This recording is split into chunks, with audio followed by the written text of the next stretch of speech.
that they can possibly do. Our strength in Israel is growing.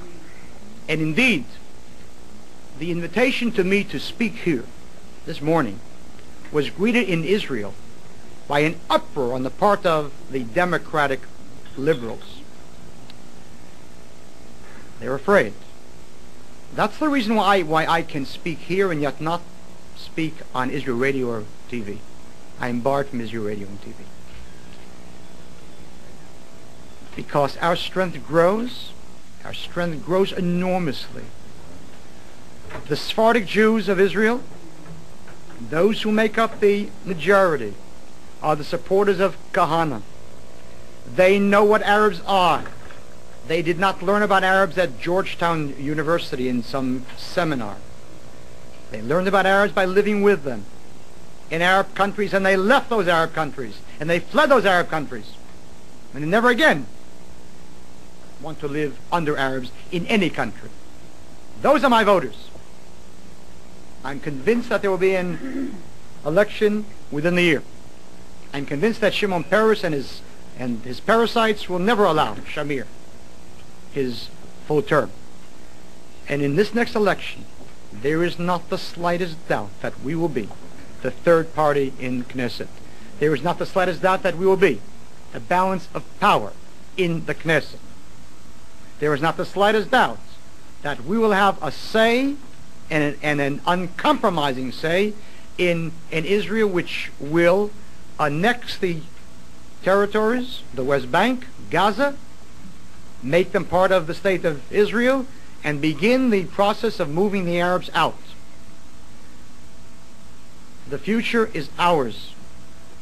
And indeed, every tragic attack upon a Jew, and I say this sadly and with a heavy heart, gives us strength. And so, it is imperative that we begin to understand and to grasp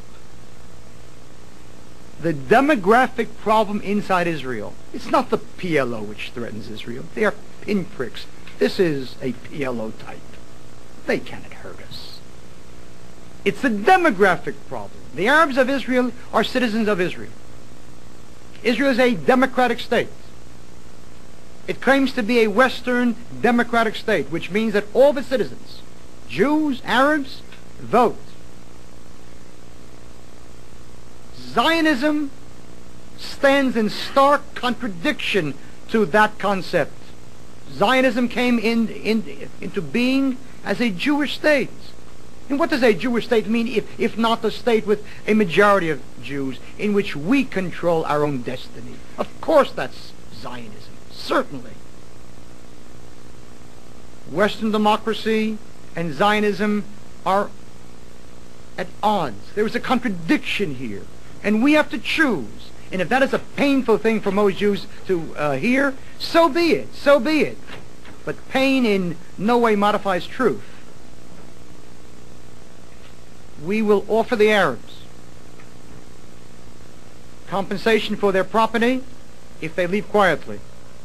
If they will not leave quietly, we will force them out of the country in exactly the same manner that the Poles and the Czechs in 1945 expelled 12 million ethnic Germans from their countries, and not a cry was heard in the world. The Poles and the Czechs had learned bitterly, to the dismay, to the horror, what a fifth column means inside their own country. And after World War II ended, and they licked their wounds, the millions of dead, they expelled the Germans. India and Pakistan saw an exchange of 18 million people, Hindus and Muslims. Greece and Turkey in the 1920s, and then again with Cyprus, saw a wholesale exchange of peoples. I have no guilt over wishing to live. For 2,000 years we enjoyed such dubious benefits from the Gentile world as crusades and inquisitions and pogroms and Auschwitzes of all kinds. I appreciate all of that, but thank you, but no thank you. We want our state. No apologies for it, no guilt feelings for it. There's only one thing worse than killing Arabs. It's seeing our own people killed. And Judaism cries out, if one comes to slay you, slay him first. That's not Kahane, that's Judaism. And indeed, that is logic. My son served in Lebanon, in artillery. And he received orders that they were not to give fire cover to the infantry if the infantry was attacking PLO positions in villages, lest they kill innocent women and children. Do you know how many Jewish soldiers died because of that insane order? Do you know how many Jewish soldiers had to go in under sniper fire with no cover? That is ethics and morality? That is insanity! When I serve in the Army, I want my CO to first and foremost think about me and not the enemy. Innocent civilians? Whether innocent civilians in Hamburg, Germany, in Berlin, in Dresden, in Essen, when the Allied bombers bombed those cities? Did anyone stop and say, you can't bomb those cities because there are innocent people there? We were fighting a war against an enemy which, had he won, would have plunged the free world into a nightmare. Well, we face an enemy now in Israel that if it wins, turn the pogroms of the 1920s and 1930s in Palestine to something far more horrible than that. There is no compromise here. If the Arabs wish a Palestine state, let them create it in Jordan or anywhere else, but not in my country. The Arabs have 22 countries. May they live and be well. We have one country, the only one, and it will live. And if the world is happy about it, it's happy, and if it's not happy, it is not happy. A final word about terror.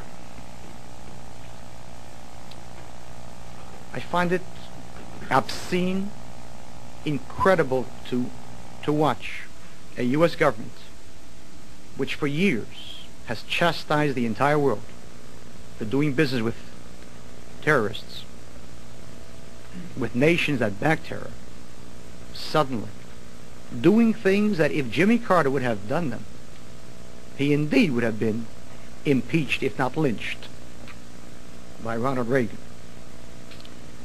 Terrorism knows only one answer, and that is counter-terror. We are living in the Middle East, not the Middle West.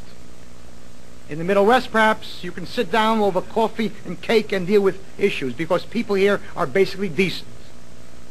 In the Middle East, you are dealing with a mentality which is totally different. You may call Shiites here madmen and other names. One man's fanatic is the other person's believer. And that's what we are dealing with. And they understand strength and not weakness. And if you show goodness, you aren't good, you are weak. And if you are weak, you are dead. And if this country wants to ensure that bombs will not be going off in supermarkets here, in Washington, in New York, in Chicago, then understand that you have to root out that terror with ruthlessness. Because as the rabbis say, he who has mercy upon the cruel will someday be cruel unto the merciful.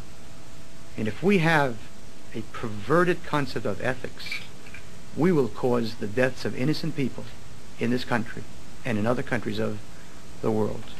In short, it's not only Israel, it's the West, the free world, which is in a struggle against people who want to impose upon that world a view, a regime which would plunge that world into a nightmare. You want to win, you fight a war. If you don't want to win, you don't fight a war. But you don't fight and not fight at the same time. With God's help, the pledge of the